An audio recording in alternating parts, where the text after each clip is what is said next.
Hi guys, good morning, welcome to Full Time Devils. I'm Adam McKola. This is MUFC Daily. It's Wednesday. Tomorrow, United are in action against Liverpool in the Europa League, 2-0 down.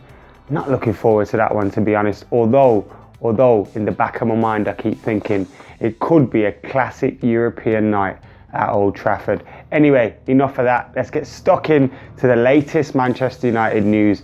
And the MEN this morning have picked up on a Paul Scholes interview that has been taken from Manchester United fanzine United We Stand, where Paul Scholes gives his transfer list, his preferred 3 players that he would see signed for Manchester United. Now, we've heard a lot from Paul Scholes in recent weeks, and I think he's been bang on as well after the United defeat against Liverpool and so on.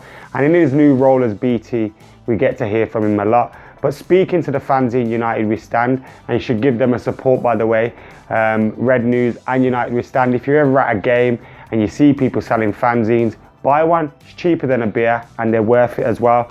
But in the fanzine, Paul Scholes gives his transfer list. He's asked for 3 players and he says Luka Modric, Raphael Varane and Paul Pogba. So not very realistic. He admits that himself as well. But how good would those 3 players be for United, eh? Modric, I think he's fantastic for Real Madrid, one of their most underrated players, and he's really missed when he's not in the Real Madrid team. He gets them ticking. Varane, fantastic young centre-half coming through. We've spoke about him on here before. And Paul Pogba, the less said about him, the better. I can't see either of those players ending up at Manchester United, but it's a great list, and it's nice to know what Scholes is thinking United need. Thinks we need a new midfield after signing Schneidlin, Schweinsteiger, everyone. Crazy. Anyway, moving on from that. Dwight Yorke has been speaking as well. Loads of former players speaking this week. And he's been speaking to 888 Sport, which has been picked up by all the usual outlets this morning.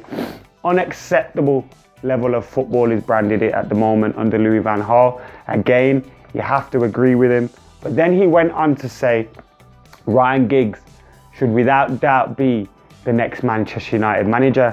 And he said there's a new wave of managers throughout Europe.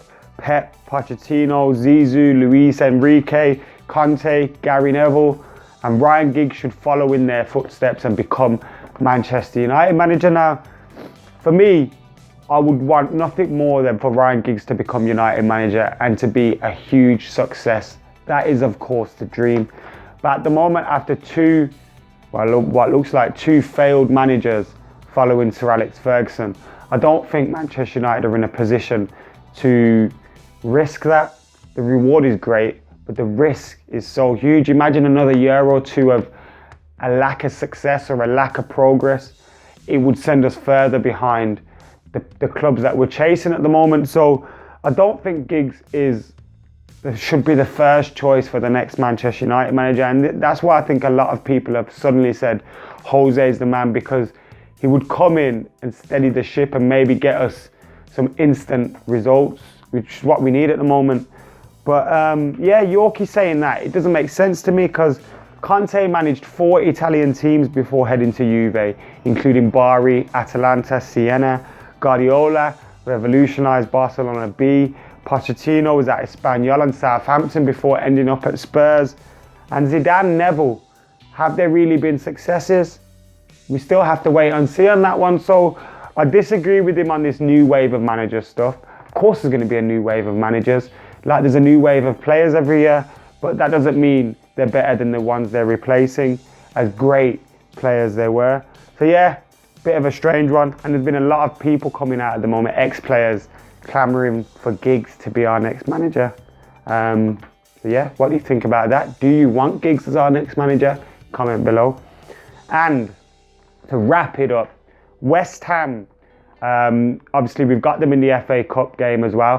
When that is going to be, I'm not sure yet. Heard it could be around April the 6th, but if United are in the Europa League, it'll probably be around April the 20th or something like that, but don't quote me on that. But the league game against West Ham has been moved, which means United will play West Ham away from home in the final league game at Upton Park. West Ham are buzzing about that. They'd rather have Manchester United there than anyone else. And Sky are buzzing about that as well, because it'll be on Sky. But it should be May the 10th.